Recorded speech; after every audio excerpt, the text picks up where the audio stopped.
আসসালামু আলাইকুম, কি অবস্থা সবার? এই যে আমার বুড়িটা মাশাআল্লাহ কুটকুট করে হাঁটছে, হাতে চুড়ি পরে। তার ঢং ঢং না করলে ভাল লাগে না। তার চুল নাই দেখে তার আফসোসে শেষ। সে একটা ক্লিপ পরতে পারে না। আসো পাপা, এই যে দেখি এইখানে ধান ভিজায় রাখছে সিদ্ধ করবে বলে। এটা আমার আপুর বাড়িতে অনেক রোদের কারণে এইখানে ভিজাইছে পাশের বাসার মানুষ। এখানে একটা, দুইটা, তিনটা। এখানে পলিথিনটা একটু নিচা করে পানি দিয়ে এটা অনেক সুন্দর একটা পদ্ধতি বের করে এখানে অনেকগুলো ধান ভিজাইছে। যদিও ওয়েদারটা বেশি ভালো না, সারাদিন রোদ ছিল, বাট বিকেল থেকে আবার আকাশটা মেঘলা। তো এই যে দেখেন এত বড় একটা চুলা, এটা আমার বড় আপুই বানিয়েছে করার জন্য, ধান সিদ্ধ করার জন্য। এই যে এখানেও ধান ভিজানো, নর্মালি এখানে ধান সিদ্ধ করে এইখানে মেলে দেয়, একটা বড় একটা চট বিছানোর পরে তারপর ওইটার উপরে মেলে দেয়, কারণ ঘাসের মধ্যে তো আর ধান হবে না। তো এখানে তাদের বেশি খাটাখাটনি করতে হয় না, অনেক সুন্দর হয়। কি হয়েছে পাপা? আসো। কি আপি ধরছে? আপি ধরছে তোমাকে? আল্লাহ, এখানে যায় না, পড়ে যাবা। হ্যাঁ বসো। এখানে কি করছে খালামণি? এখানে রান্না করবে? ওইখানে রান্না করবে? খালামণি রান্না করবে? আপিকে একটা বোপ দাও, আপিকে একটা বোপ দিয়ে দাও। তো এখানে আমাদের বসার জায়গাটাতে খড়ি রাখতেছে, এগুলা দিয়ে কালকে ধান সিদ্ধ করা হবে। আর ওইদিকে আমার বড় অপর ভাগ্নি আম বেঁধে রাখতেছে। একটা আম হয়েছে ওই গাছটা, ওই গাছটার আমের জাতটা অনেক ভালো, ওই জন্য বেঁধে রাখতেছে যাতে ঝড়ে ওইরকম ভাবে পড়ে না যায়। আর পড়ে গেলে তো গেলই। যে দেখেন, তো এখানে না যাই, অনেক জঙ্গল টঙ্গল, ভয় লাগতেছে। আচ্ছা যাই হোক, চলেন আপনাদের একটু দেখাই। কই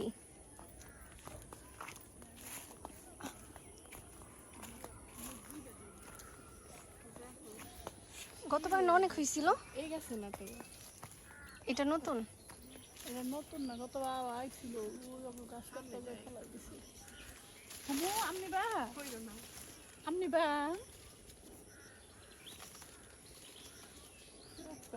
এটার জাত তো আরেকটা আছে না, এমনই তো।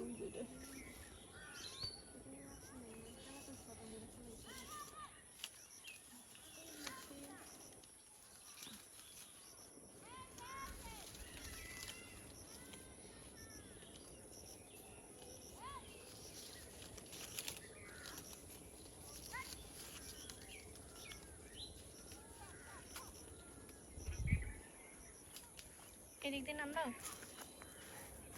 ওই সে দিবা কই সোজাই হাইটা আসি, চলো। তো আমরা আপুদের বাসার পিছনের গেট দিয়ে যাচ্ছি, তাদের পুরান বাসার ওই সাইডে। এটা আমার আপুর বাসার আর কি নতুন বাসা। এই যে আমার বুড়িটা আপির কোলে কান্না করে। এটা এই পর্যন্তই ইট দিয়ে করা হয়েছে, এরপর থেকে মাটির রাস্তা।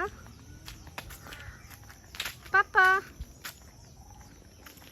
আমার জায়গাটা অনেক সুন্দর। আর এইটা আমার বড় আপুর পুরান বাড়ি।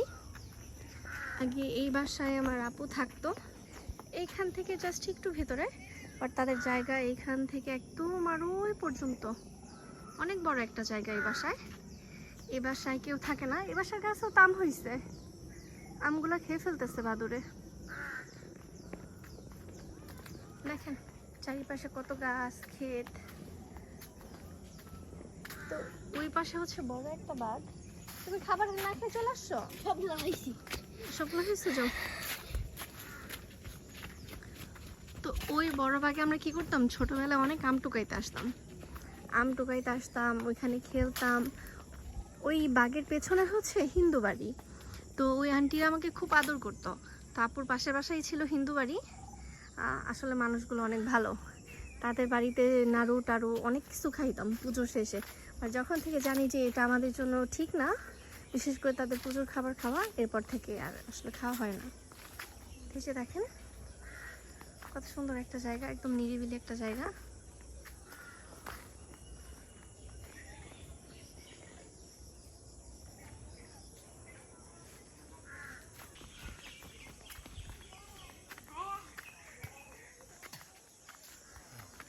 আমরা আসলে যেখানে যাচ্ছিলাম এটা হচ্ছে এই বাসার উপর দিয়ে যেতে হবে।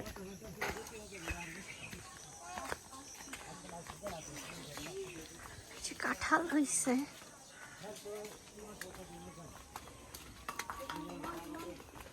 কোন দিক দিয়ে?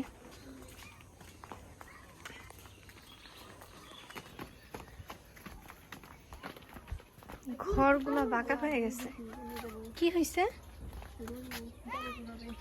আল্লাহ, এখান দিয়ে কেমনে যাবা? অন্য সাইডে যাই আমরা। না ওই সাইড আর না। তো আমরা আসলে ওই বাসা থেকে আবার রাস্তায় চলে আসতেছি। একটা গরুর কারণে আসলে যাওয়া হয় নাই, ভয় পেয়ে চলে আসছি। তো আমরা একটু সামনের দিকেই যাই। আমার ইয়ানা বুড়ি, এটা নাড়ু বুড়ি। কি বাবা? ওই যে ওইখানে যাব আমরা। ওইটা হচ্ছে হ্যাঁ, ওইটা হচ্ছে আমার দুলা ভাইয়ের বাড়ি। কারণ 7 তালাটা হচ্ছে আমার দুলা ভাইয়ের, আর 6 তালাগুলো হচ্ছে তার কাজিনের। আসলে ফাইজলামি না, সিরিয়াসলি। এখানে হচ্ছে 6 তালাটা হচ্ছে আমার দুলা ভাই। একটু জুম করে দেখাই, দেখেন এটার এই বাসাটা গেলে কিন্তু এত ভালো লাগে, কারণ ছাদটা অনেক বেশি সুন্দর, অনেক জোস। পাশেই হচ্ছে মাদ্রাসা, মাদ্রাসাটা অনেক বড়। তো এইখানকার ফ্যাসিলিটি অনেক ভালো, মোট কথা অনেক ভালো। দেখেন যেদিকে তাকাবেন সেদিকে সবুজ। জানা ধানের কি সুন্দর একটা ঘ্রাণ আসতেছে, দেখছো?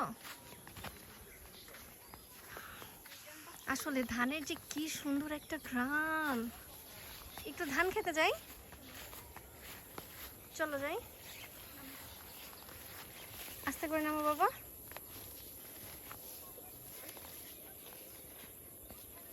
আহারে, ওইখানে তো একটা গরুর ফার্ম, তাই না? আল্লাহ, একটা কৃষ্ণচূড়া গাছ দেখছো? ওই যে একটা কৃষ্ণচূড়া গাছ। জি, চলো চলো। ওইদিকে হচ্ছে ধান কাটতেছে, কৃষকেরা ধান কাটতেছে। মহা যাবো, সাবধানে এসো, পড়ো না।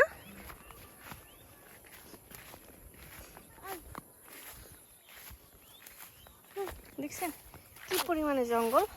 এইখানে হচ্ছে আমি দেখি কি ধান কাটার পরেও এইখানে কি জানি একটা ধান হয়। কি ধান হয় জানো জান্নাত? কি জানি একটা ধান হয়, আমি ছোটবেলা থেকেই দেখতাম। দেখেন মাশাআল্লাহ, ধানগুলা পেকে যাচ্ছে। আমি যা বললাম তাই হয়েছে। হ্যাঁ, কি সুন্দর বললাম না, আসলে এত সুন্দর একটা জিনিস একমাত্র গ্রামের মানুষরাই উপলব্ধি করতে পারবে। আমার কথা ঠিক হয়েছে। কি বাবা, কি বলছো? আমি ওই জায়গায় সরিষা বললাম না, আমি তো ধানের কথা বলছি। দেখেন কি জোস লাগতেছে, মাশাআল্লাহ। ইয়ানা, এটা কি পাপা? এটা কি মোয়াজ? দেখছো ধান অনেক জোস কিন্তু। তো এই ধানগুলা কেটে ফেলবে। এটা হচ্ছে একদম পেকেই গেছে, দেখেন একদম পেকে গেছে। আর বাবা, আমরা ছোটবেলায় কি করতাম, ধান এইভাবে অনেকগুলা গাছ থেকে ছিঁড়ে নিয়ে বাসায় ঝুলাই রাখতাম, দরজার সামনে না হয় ভিতরে। এটা আসলে সবাই করতো, দেখতে খুব ভালো লাগতো।